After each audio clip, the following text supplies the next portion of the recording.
Je n'aurais jamais pensé qu'une histoire comme celle-ci aurait un jour un sens à raconter, mais certaines histoires semblent se produire précisément pour être partagées, afin que quelqu'un, quelque part, comprenne que la vie peut complètement basculer et pourtant révéler quelque chose d'imprévisible. Ce qui est arrivé à Lia ce jour-là n'est pas quelque chose qui s'explique facilement. Il n'avait que 4 ans.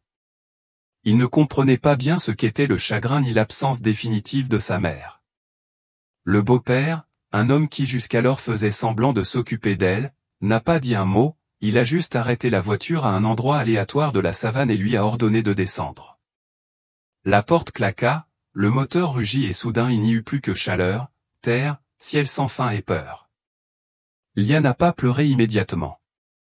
C'était comme si son corps s'était figé à l'intérieur, même si le soleil brûlait ses épaules fragiles et ses pieds nus. Le sentiment était plus de confusion que de désespoir. Il regarda autour de lui pour essayer de comprendre s'il s'agissait d'une sorte de plaisanterie cruelle, mais il n'y eut ni rire ni plaisanterie, seulement le silence tranchant et le bourdonnement insistant des insectes alentour. La peur commença lentement à grandir en elle, comme si quelque chose rampait sous la peau. Sa gorge était sèche, son estomac vidé, pour la première fois, elle comprenait ce que c'était vraiment d'être seule au monde. Il n'y avait personne et je savais à peine où marcher. Il a marché pendant des heures sans but. Leurs petits pas marquaient la terre sablonneuse, laissant derrière eux des empreintes presque effacées par le vent chaud. Le soleil descendait lentement, teignant le ciel de tons orangés, tandis que la fatigue transformait chaque mouvement en un effort presque impossible. Le corps de Lia était lourd, mais ce qui lui faisait le plus mal était le vide, pas seulement celui de son ventre, mais cet autre vide difficile à nommer, qui lui faisait serrer la poitrine et lui brûlait les yeux. Lorsqu'il tomba finalement à genoux près d'un buisson sec, ce n'était pas à cause de la douleur, mais à cause de l'abandon. Elle ne savait pas où elle était, elle ne savait pas où aller et elle ne savait pas si quelqu'un viendrait la chercher. Et au fond, je commençais à douter que quelqu'un vienne vraiment. C'est là, allongée dans la poussière, le visage appuyé contre le sol brûlant, qu'elle entendit un son différent. Ce n'était pas le bruit d'oiseaux lointains ou le bruissement d'une végétation desséchée. C'était quelque chose de plus profond, de plus flou, un bruit de respiration lourde, presque comme un gémissement réprimé. L'instinct enfantin la faisait reculer, mais la curiosité, celle que seuls les enfants conservent à l'état pur, était plus forte. Il releva lentement la tête, les yeux encore remplis de larmes, et aperçut la silhouette d'un gros animal couché sous l'ombre maigre d'un arbre. Un lion ne bougeait pas comme une menace. Il y avait quelque chose dans sa façon de respirer, dans la façon dont sa tête était inclinée, que Lia reconnut, la douleur. Le lion était blessé. Une de ses pattes arrière semblait enflée et des traces de sang séché apparaissaient sur son épaisse fourrure jaunâtre. Pourtant, ses yeux étaient ouverts, attentifs, fixés sur elle, mais il n'y avait là aucune agressivité. C'était comme s'il cherchait lui aussi à comprendre qui était cette petite créature fragile sortie de nulle part. Lia resta immobile pendant quelques secondes, sentant son cœur battre à tout rompre, mais pas à cause de la peur, mais à cause d'une étrange connexion qu'elle ne parvenait pas à expliquer. D'une manière ou d'une autre, ce lion ne semblait pas dangereux, il semblait familier, comme s'il partageait à ce moment-là la même chose, l'abandon. À petits pas, elle s'approcha. L'animal surveillait chacun de ses mouvements, mais il ne bougeait pas. Lorsqu'il s'arrêta à quelques mètres, il s'assit par terre en croisant ses petites pattes fines et resta simplement là. Le lion tourna lentement la tête, comme si c'était tout l'effort qu'il pouvait faire, et poussa un son sourd, presque comme un soupir. Lia ne savait pas quoi faire, mais elle sentait qu'être près de lui valait mieux que d'être seule. En silence, elle posa son front sur ses genoux et pour la première fois, depuis qu'il l'avait laissée là, elle s'endormit avec le sentiment que peut-être seule, peut-être qu'elle ne mourrait pas seule dans cet endroit. Lorsque le soleil s'est à nouveau levé, Lia s'est réveillée avec la chaleur qui frappait durement son visage et le son d'un grognement proche. Le lion était toujours là, couché dans la même position, mais maintenant les yeux fermés et le corps légèrement tremblant. La jeune fille, guidée par une impulsion qui ne s'explique que par l'instinct, s'approcha un peu, tendit sa petite main et toucha soigneusement la crinière rugueuse et sale de poussière. L'animal n'a pas réagi de manière agressive, au contraire, il a poussé un ronronnement sourd, comme s'il reconnaissait ce contact. Même si je ne connaissais rien aux animaux ou à la faune sauvage, je savais qu'il souffrait, je savais qu'il avait besoin de quelque chose. Et là, même si elle n'était qu'une fille, elle a décidé de rester avec lui. S'il devait mourir, qu'ils meurent ensemble. La journée était lente, la chaleur s'intensifiait et la soif commençait à lui brûler la gorge.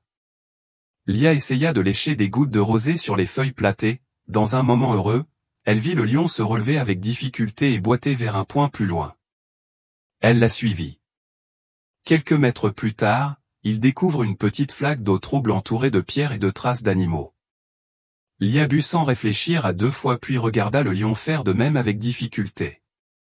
Sa douleur était visible, mais cela ne l'arrêtait pas. Et Lia, avec sa petite force, l'imitait en tout. Peu à peu, cette coexistence silencieuse s'est transformée en une alliance dans laquelle la présence de l'autre était la seule chose qui faisait encore sens. Au crépuscule, lorsque le ciel changea à nouveau de couleur, Lia remarqua que le lion était en alerte. Les oreilles bougeaient dans des directions différentes et le corps, auparavant si faible, devenait tendu. Au début, elle n'entendit rien, mais ensuite, en faisant attention, elle parvint à identifier les sons qui venaient de loin, des craquements secs, des pas lourds sur l'herbe, quelque chose d'anormal, de plein. 3 d'entre eux s'approchèrent avec des regards affamés, reniflant l'air. Lia se recroquevillait derrière le corps du lion, son cœur battant à tout rompre, ses poings serrés. Et c'est à ce moment-là qu'il a vu quelque chose qu'il n'oublierait jamais. Le lion, toujours blessé, toujours boitant, se tenait entre elle et les animaux et rugissait, un rugissement fort qui brisait le silence et résonnait dans la savane comme une promesse qu'il ne laisserait rien l'atteindre. La foule a hésité, mais n'a pas abandonné immédiatement. Il rôdait lentement, testant les limites, flairant les faiblesses. Lia tremblait, mais ses yeux ne quittaient pas le lion. Il avait l'air plus grand qu'il ne l'était réellement, malgré son corps fatigué, malgré la douleur évidente. Quand l'un des manifestants s'approchait trop près, il attaquait. Une attaque rapide, une impulsion vive qui fit reculer l'animal. Il n'y a pas eu de combat prolongé, mais le message était clair. Ils se sont retirés, ils ont abandonné. Et même si Lia n'a pas compris la complexité de ce moment, elle a compris quelque chose d'essentiel. Quelqu'un, pour la première fois depuis le départ de sa mère, était prêt à la protéger. Cette nuit-là, Lia n'a pas dormi aussi profondément qu'avant. Il observait le lion de temps en temps, surveillant sa respiration, essayant de comprendre si son état empirait ou s'il était simplement épuisé. La peur qu'il meure à ses côtés était aussi grande que la peur de se retrouver seule à nouveau. Même si elle était encore une enfant, elle savait déjà ce qu'était la perte, et la simple idée de perdre celui qui, pour une raison inexplicable, était devenu son seul point de sécurité, la paralysait. Elle resta près de lui, allongée sur son côté chaud, écoutant le bruit de sa poitrine monter et descendre, essayant d'imiter ce rythme pour calmer son propre cœur. C'était une sorte de silence que seuls ceux qui survivent ensemble peuvent comprendre. Avec l'aube arrivait le vent fort et sec, et avec lui des bruits qui ne cadraient pas avec l'environnement naturel auquel elle commençait à s'habituer. Un bourdonnement grandissant qui s'est transformé en bruit de machine, de moteur. Elle sursauta, effrayée, et le lion se redressa aussi lentement, méfiant. Ils regardèrent le ciel en même temps, un hélicoptère. Lia ne savait pas ce que cela signifiait, mais son instinct lui disait que quelque chose était sur le point de changer. Le lion grogna doucement, se méfiant du son métallique, et alors que l'hélicoptère approchait, elle s'accrocha fermement à une mèche de sa crinière, comme si elle avait peur que quelqu'un ne l'arrache à nouveau. Encore. Alors que l'hélicoptère atterrissait, soulevant de la poussière et des feuilles sèches autour de lui, Lia se recroquevilla contre le lion. Des hommes sont descendus de l'avion, vêtus d'uniformes légers, utilisant des radios et transportant du matériel. Ce n'étaient pas des chasseurs. Elle ne pouvait pas l'expliquer avec des mots, mais elle le ressentait à la façon dont ils bougeaient.